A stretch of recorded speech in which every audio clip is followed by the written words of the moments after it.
So let's talk about the class second antiarrhythmic drugs, which are the beta blockers. Please appreciate ये क्या है, ये adrenergic antagonist हैं, which are the beta blockers, and how they do the work. They reduce the myocardial oxygen demand, and they also possess antagonizes the action of the beta receptor, leading to the activation of the SA node. तो कौन कौन से drugs आप दे सकते हैं? आप propranolol दे सकते हैं, नाडेलॉल दे सकते हैं, मेटोप्रोलॉल दे सकते हैं, एस्मोलॉल दे सकते हैं. Please appreciate esmolol is the drug which you need to remember. There is no choice, आपको नहीं दिया जाएगा एस्मोलॉल, तो याद रखना ही रखना है अगर आप बीटा ब्लॉकर्स इन अरिथमिया याद रख सकते हैं. तो it is basically used to control the atrial rate in atrial fibrillation, and there will be sympathetic tachycardia जिनको हो रहा है उसके लिए भी आप यूज कर सकते हैं, या जिनके अंदर अरिथमियाज हो रहे हैं थायरोटॉक्सिकोसिस की वजह से, फियोक्रोमोसाइटोमा की वजह से, वहां पे भी आप दे सकते हैं.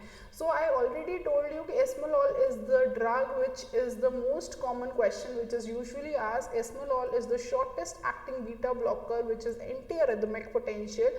And why it is shortest acting? क्योंकि so the half life of the drug is only 9 minutes. That is the reason why it is given by IV, and then it is degraded by the esterases enzyme. So आपसे question में क्या आता है? E for E याद रखेंगे, एस्मोलॉल का E and E for esterases. कहाँ आप दे सकते हैं? This is usually used in the cases of जहाँ पे भी हमें एट्रियल रेट कंट्रोल करना होता है एट्रियल फिब्रिलेशन के अंदर. सो इंट्रा ऑपरेटिवली चलते ऑपरेशन के ड्यूरेशन के अंदर आपको एट्रियल रेट कंट्रोल करना है, then esmolol is given to the patient, right. Let's move to the class 3. Class 3 of the antiarrhythmics are the blockers which are the potassium channel blockers. तो ये क्या है? ये potassium channel का block करेंगे and they will lead to the increase in the action potential duration. तो हमने क्या बात बोली थी कि अगर हमारा पोटाशियम ब्लॉक होता है तो जो हमारा स्लोप है वो थोड़ा और लंबा हो जाएगा, जिसकी वजह से जो हमारा एक्शन पोटेंशियल ड्यूरेशन है वो बढ़ जाएगा, leading to the increased QT prolongation, finally leading to the टॉर्सिडीज डीपॉइंटीज. सो सारा कुछ सेम रहेगा. अगर आप एक बेसिक कंसेप्ट समझते हैं तो बार बार वही सेम चीज रिपीट होगी. हम क्लास 3 को कैसे याद रखेंगे? The mnemonic to remember class 3 antiarrhythmics is AIDS. तो हम क्या याद रख रहे हैं? हम एड्स निमोनिक को याद रख रहे हैं. एड्स में कौन सा आ रहे हैं? Amiodarone, ibutilide, dofetilide and sotalol. And the newer in this category is vernakalant. तो वर्नाकेलैंड क्या है? ये नया है इस कैटेगरी के अंदर. So it is usually given again for the atrial rate को बढ़ाना है अगर हमें, या एट्रियल रेट को कंट्रोल करना है हमें इन एट्रियल फिब्रिलेशन. अगेन क्योंकि ये वर्नाकेलैंड है तो कैलैंड को हम कैसे याद रख सकते हैं? प्लीज, कैलैंड के अंदर क्या आ रहा है? के आ जाएगा, ANT लास्ट में आ रहा है, तो it is an antagonist of the potassium channel. तो antagonist of the potassium channel तो मतलब पोटेशियम चैनल ब्लॉकर. सो इस तरीके से आप याद रख सकते हैं, इट इज अ वर्नाकेलैंड. ठीक है. Then the drug of choice, ये कहाँ दिया जाता है? एट्रियल फ्लटर फिब्रिलेशंस में दिया जाता है, स्पेशली जहाँ पे भी MI हो चुका है. तो there is a damaged heart, वहाँ पे आप दे सकते हैं इसको. ठीक है. Something which is very very very important. अगर आपको एंटीअरिथमिक्स नहीं समझ में आता, आपको कुछ भी नहीं पता है, आपको प्रॉफ के एग्जाम के लिए बैठना है, आपको कोई MCQ वाला पेपर करना है, या कुछ भी आप नीट PG दे रहे हैं, आप नॉट सेट दे रहे हैं, कोई भी एग्जाम आप दे रहे हैं, आपको स्पेशली एम्यूडेरॉन आना चाहिए. So this is a must topic for every university second prof as well as every exam. तो amiodarone is the topic only from antiarrhythmics which is very very important. तो amiodarone के बारे में समझते हैं. क्या समझना है? कि ये ओरली बहुत अच्छे से एब्जॉर्ब हो जाता है. The important question which is asked, the longest acting antiarrhythmic drug. तो लॉन्गेस्ट एक्टिंग के अंदर क्या आ जाएगा? एम्यूडेरॉन आ जाएगा, राइट. जो हमने शॉर्ट एक्टिंग पढ़ा था दैट वाज एस्मोलॉल. एस्मोलॉल अभी हम पीछे पढ़ के आ रहे हैं. जो एस्मोलॉल था that was the drug which is beta blocker class second category. The T half was only 9-10 minutes, but that is not the shortest. तो वो सिर्फ शॉर्टेस्ट नहीं है, वो शॉर्ट एक्टिंग है. तो 9 मिनट है. हमारे पास ऐसा भी ड्रग है जो सिर्फ 9-10 सेकेंड के लिए काम कर रहा है, तो वो भी हम आगे जानेंगे. बट अभी के लिए आप क्या याद रखेंगे? एम्यूडेरॉन इज द ड्रग. जो सबसे बड़ा नाम है, सबसे अलग नाम है एम्यूडेरॉन का. So it is the longest acting antiarrhythmic drug because it has a T half of approximately 25 to 60 days. मतलब 30 दिन से 60 दिन, 1 महीने से 2 महीने तक ये आपकी बॉडी के अंदर टी हाफ इतना ज़्यादा है रहता है. ठीक है. तो मैकेनिज्म ऑफ एक्शन क्या रहेगा इसका? ये एड्स वाला ड्रग है। तो एड्स के अंदर फर्स्ट ड्रग इज एम्योडेरॉन। तो एम्योडेरॉन मतलब पहला इसका मेजर एक्शन क्या रहेगा, it is a potassium channel blocker, anyhow it will be a potassium channel blocker. तो पोटेशियम तो रहेगा ही रहेगा, साथ में weak sodium channel blocker, weak beta blocker and weak CCB, so it has all other actions। तो आपसे ऐसे क्वेश्चन भी पूछा जा सकता है कि एम्योडेरॉन और name a antiarrhythmic drug which is having a broad spectrum action. Broad spectrum मतलब एक तरफ का मैकेनिज्म ऑफ एक्शन ना होने की जगह उसके बहुत सारे मल्टीपल मैकेनिज्म ऑफ एक्शंस होना। So this is the drug which has the multiple mechanism of actions, ठीक है। The next thing which is asked about amiodarone, फिर देते कहाँ हैं ये, हर उस जगह पे दिया जा रहा है जहाँ बाकी ड्रग्स इतने मजेदार काम नहीं करते हैं। सुप्रावेंट्रिकुलर एंड वेंट्रिकुलर अरिथमियास में दे पा रहे हैं, और वेंट्रिकुलर फिब्रिलेशंस में जहाँ पे भी आफ्टर MI या आफ्टर कार्डियक अरेस्ट आपको देना पड़ रहा है, या जिन केसेस में लिग्नोकेन काम नहीं कर रहा है। So lignocaine was 1B category drug, lignocaine, right. तो जहाँ पे वो काम नहीं कर रहा है वहाँ से रेजिस्टेंस है, वहाँ पे ये ड्रग दे दीजिए। आपको एम्योडेरॉन के क्या साइड इफेक्ट्स मिल रहे हैं, स्पेशल प्रॉफ क्वेश्चन, पूरा का पूरा mechanism of action and side effects पे आता है, क्योंकि मल्टीपल मैकेनिज्म ऑफ एक्शन है और बहुत सारे साइड इफेक्ट्स हैं। तो this is something you need to remember. CNS के लेवल पे हेडेक कर सकता है, ट्रेमर्स कर सकता है, टेक्सिया कर सकता है, पल्मोनरी फाइब्रोसिस करता है ये, CVS के लेवल पे ब्रेडिकार्डिया, हार्ट ब्लॉक, हाइपोटेंशन करता है, पैटोटॉक्सिसिटी करता है। कॉर्निया के लेवल पे भी इसका एक ADR देखने को मिलता है, मतलब किसी भी ऑर्गन या किसी भी जगह को ये छोड़ नहीं रहा है। CNS से शुरू हुआ है, आई पे आएगा, कॉर्निया में वॉर्टेक्स कराटोपैथी कर रहा है, तो वहाँ पे वॉल लाइक इमेज बन जाती है, कराटोपैथी करता है। हेपेटोटॉक्सिक है, CVS पे टॉक्सिसिटी है, पल्मोनरी टॉक्सिसिटी है, एंड इवन स्किन के लेवल पे बहुत ही खराब टॉक्सिसिटी है। सो इट इज फोटोसेंसिटिव, जैसे इसका एक्सपोजर हुई तो it will lead to the blue man syndrome. Because blue man क्यों, क्योंकि जो आयोडीन होता है दैट इज पर्पलिशन कलर, तो वो पूरी बॉडी उसके पूरा उसका फेस जहाँ पे भी वो आपको फोटोसेंसिटिविटी एरिया जहाँ जहाँ पे आपको वो रिएक्शन होगा वो सारा एरिया ब्लू टर्न कर जाएगा, that is called as blue man syndrome. Very very important viva question, not just viva question, very important MCQ question.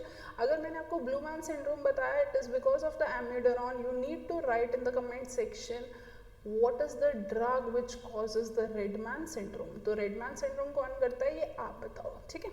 चलिए with this we move forward to thyroid dysfunction, another ADR, very very important. देखिए बच्चों please appreciate, एम्योडेरॉन का जो नाम होता है इसके अंदर ही आयोड लिखा हुआ है ना, आयोड, आयोड इज आयोडीन। तो इसके अंदर खुद ये जो ड्रग है इसके अंदर 40% का आयोडीन करीबन प्रेजेंट होता है, and that is the reason why it leads to the thyroid dysfunction. मतलब या तो वहाँ हाइपरथायरॉइडिज्म कर सकता है या हाइपोथायरॉइडिज्म कर सकता है, दोनों ही करने का ये पोटेंशियल रखता है। तो जो यूथायरॉइड, जो नॉर्मल थायरॉइड वाले लोग हैं उनके अंदर T3 T4 के लेवल को कम कर देगा, लीडिंग टू हाइपोथायरॉइडिज्म।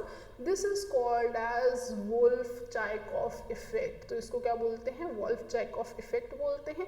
जो ऑलरेडी आयोडीन डेफिशिएंट पेशेंट है उनके अंदर T3 T4 के लेवल को बढ़ा देता है, लीडिंग टू हाइपरथायरॉइडिज्म, जिसको बोलते हैं Jod-Basedow effect। So these two effects are very very important which are associated with amiodarone, and these are the ADRs which you need to remember। Two effects very important for university, very important for MCQs, ठीक है। ये सारे ADRs को देखते हुए हमने amiodarone को कम करना यूज कर दिया, and now we have a better alternative to avoid all these ADRs। we have dronedarone। तो dronedarone is amiodarone का भाई। एड्रॉन सेम रह रहा है, ड्रॉन आगे आ गया है, एम्योड हट गया है। तो एम्योड का मतलब ये आयोडीन फ्री डेरिवेटिव है एम्योडेरॉन का, एंड कंपैरेटिवली इसकी शॉर्टर हाफ लाइफ है, जो कि 25-30 घंटे की ही इसकी हाफ लाइफ है।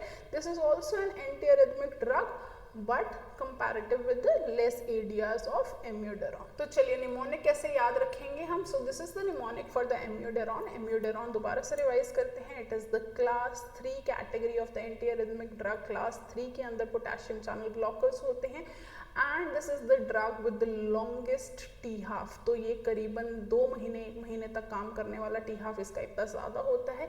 इसका निमोनिक क्या है, क्या क्या इसके साथ हमें ADRs देखने को मिल रहे हैं which are very very important.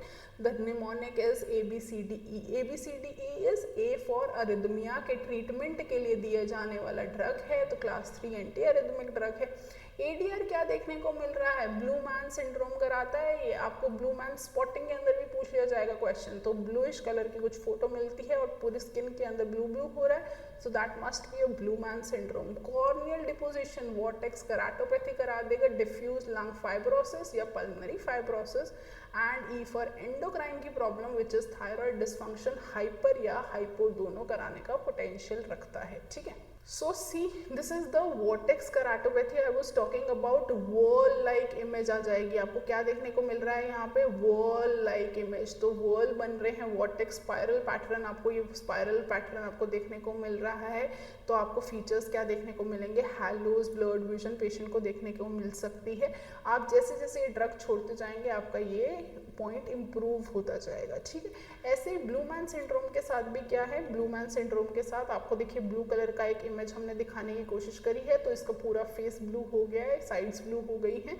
So this is common area जो एक्सपोज सन एक्सपोज्ड एरिया होता है, इट कैन बी फेस नेक, तो सबसे ज़्यादा आपको वही देखने को मिलता है। तो ड्रग डिपोजिशन हो जाता है leading to the blue man और blue pigmentation. You need to stop the amiodarone in such patients and gradually it will change the colour, मतलब कलर फेड होके नॉर्मल की तरफ टर्न करेगा, but it will take a little longer, right.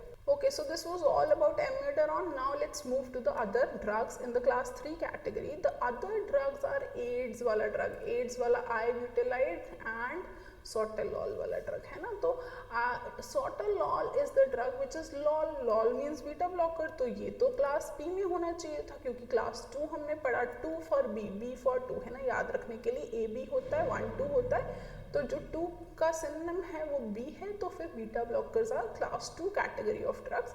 But this is the category जो class 2 में नहीं आ रहा है। तो अनदर एक्सेप्शन आपसे जो MCQ में पूछा जाता है, sotalol is the only drug which has an additional beta property, but these are the potassium channel blockers।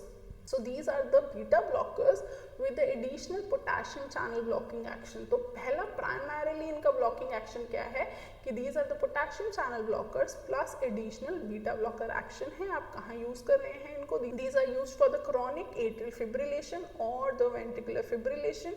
These are eliminated through the urine, so they are contraindicated in the kidney failure patients। and क्योंकि ये दोबारा से potassium channel के blocker हैं, so APD बढ़ाएंगे, leading to the QT prolongation, leading to the Torsades D pointes, ठीक है। The only thing which, okay, so by far we have completed the amiodarone and sotalol from this category। The only 2 drugs which are left are ibutylide and dofetilide। These are not so important for you to remember। The only thing you need to remember is I में I आ रहा है, it is given intravenously, and D dofa DO आ रहा है, so this is given orally drug। तो ठीक है, ये दोनों drugs, एक IV दिया जाता है, एक orally दिए जाने वाला ड्रग है। So with this we have completed the class 3 category।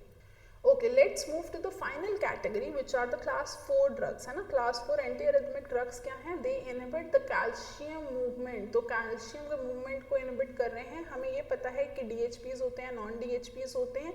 यहाँ पर सिर्फ और सिर्फ जो काम कर रहे हैं these are verapamil and diltiazem, ठीक है। डिपीन्स वाले ड्रग काम नहीं कर रहे, मतलब एम्लोडिपिन, निफिडिपिन, ये सारे नहीं काम करते हैं। तो only drug which are very very important, it is very dangerous drug, VD is very dangerous calcium channel blocker, that is verapamil and diltiazem। these are the L type of calcium channels। दिल heart के अंदर क्या होता है, L, दिल में क्या होता है, दिल इज हार्ट, राइट। हार्ट का एंड कहाँ से हो रहा है, दिल का एंड कहाँ से हो रहा है, L में हो रहा है। सो यहाँ पे क्या मिलते हैं हमें, L type of calcium channels are scene.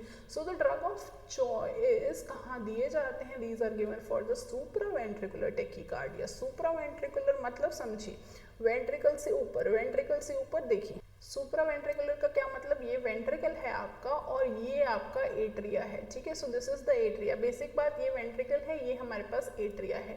तो जो ये एट्रिया है, सुप्रावेंट्रिकुलर का क्या मतलब है, सुप्रावेंट्रिकल का मतलब सुप्रावेंट्रिकुलर, वेंट्रिकल से ऊपर, वेंट्रिकल से ऊपर क्या है, एट्रिया। तो एट्रियल फ्लटर फिब्रिलेशंस के लिए काम आने वाले ड्रग्स कौन से हैं, कैल्शियम चैनल ब्लॉकर्स हैं। These are the supraventricular tachycardia, fibrillation flutter के लिए काम आते हैं। आप हमेशा ये एवी नोड की कंडक्शन करते हैं। क्यों? क्योंकि यहाँ से कैसे आया, आपने एसए नोड से इम्पल्स भेजी, कहाँ आएगी, वो एवी नोड पे आएगी, है ना। सो दिस इज द चैनल जो आप फॉलो करते हैं।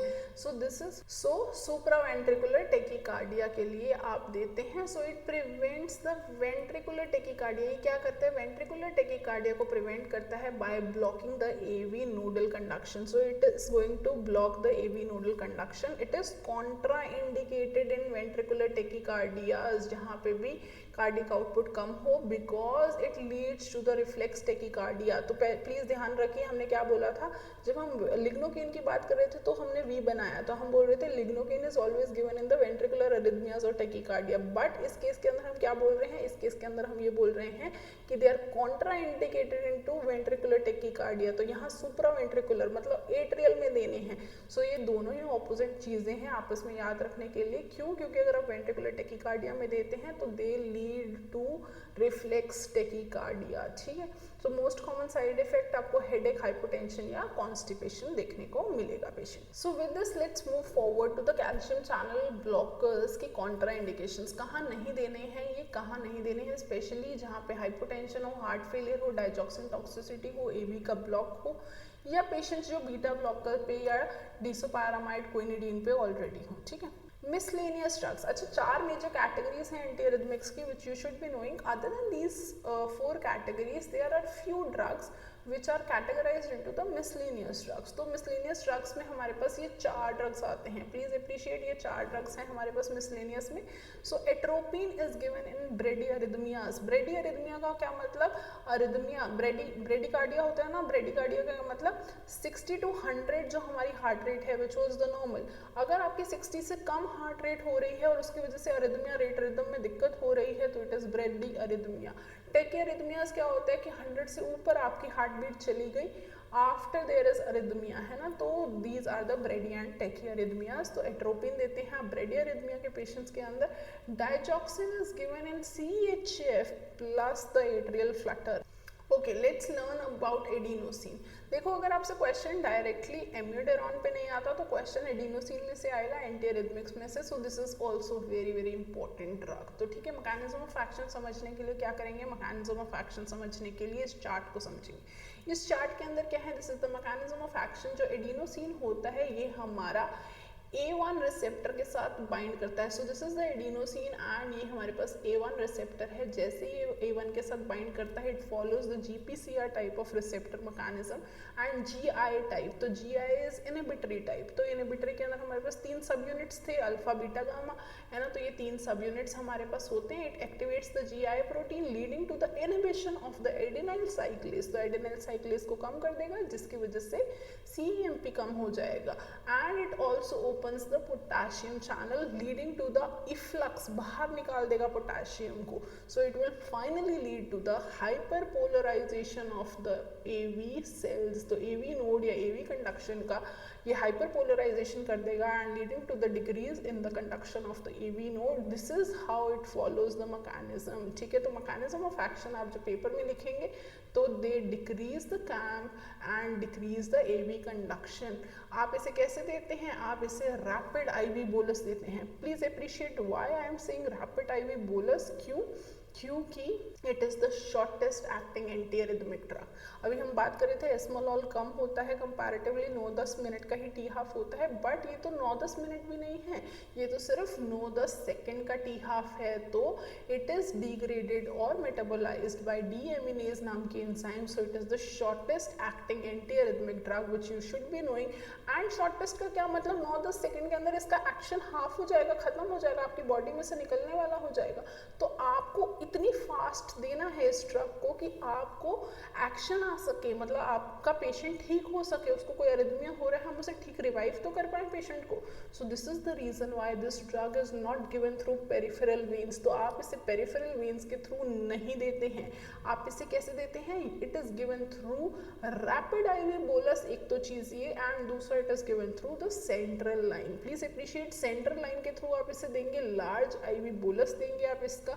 सेंट्रल लाइन का मतलब जुगुलर वेन के थ्रू आप डायरेक्ट इंजेक्ट करेंगे ताकि हार्ट में फटाफट से पहुंचे और फटाफट से एक्शन शो करे, leading to decrease in the AV conduction कहाँ देते हैं स्पेशली, बहुत इंपॉर्टेंट, ठीक है, PSVT के अंदर देते हैं। बहुत कॉमनली आस्क्ड क्वेश्चन, PSVT क्या होता है, paroxysmal supraventricular arrhythmia का ड्रग ऑफ चॉइस क्या है, तो drug of choice of PSVT is adenosine. Side effect आपको क्या देखने को मिलेगा, ये खुद हार्ट ब्लॉक करा सकता है, ये हाइपोटेंशन करता है एंड ब्रोंकोस्पाज्म भी करा सकता है। अगर आपको कुछ भी ऐसा ADR सीवियर हो गया या आपको टॉक्सिसिटी हो गई एडिनोसिन की वजह से, तो आप एक एंटीडोट दे सकते हैं विच इज थियोफाइलिन, ठीक है। तो these are the 2 different questions which are usually asked, ठीक है। The last antiarrhythmic drug from the miscellaneous category is magnesium sulfate. Very very important, magnesium sulfate आप pharmacology के बहुत सारे different chapters में बहुत सारी जगह पढ़ेंगे। I try compiling the uses of the magnesium sulfate. तो पहली बात तो ये कैसे काम करता है, it inhibits the calcium release, तो calcium release को inhibit करेगा। एंड दूसरा थोड़ा सा competition हो जाएगा ना, magnesium ion है तो competitive mechanism होता है इसका। स्पेशल पूरी एंटी अरिथमिक्स के अंदर हमने बोला कि the most common arrhythmia which is seen after QT prolongation या बीटा ब्लॉकर की वजह से कौन सा आता है, टॉर्सिडीज डी पॉइंटीज। अब किसी को टॉर्सिडीज डी पॉइंटीज हो जाएगा तो आप इसे कैसे ठीक कर रहे हैं, आप मैग्नीशियम सल्फेट दे रहे हैं बच्चों। प्लीज़ अप्रिशिएट, आपने टॉर्सिडीज डी पॉइंटीज नाम सुनते ही मैग्नीशियम सल्फेट आंसर करना है, आपने एडिनोसिन नाम सुनते ही PSVT आंसर करना है। तो PSVT आया क्वेश्चन में, एडिनोसिन आएगा, मैग्नीशियम सल्फेट आया, टॉर्सिडीज डी पॉइंटीज आएगा, ठीक है। सो it is also given IV।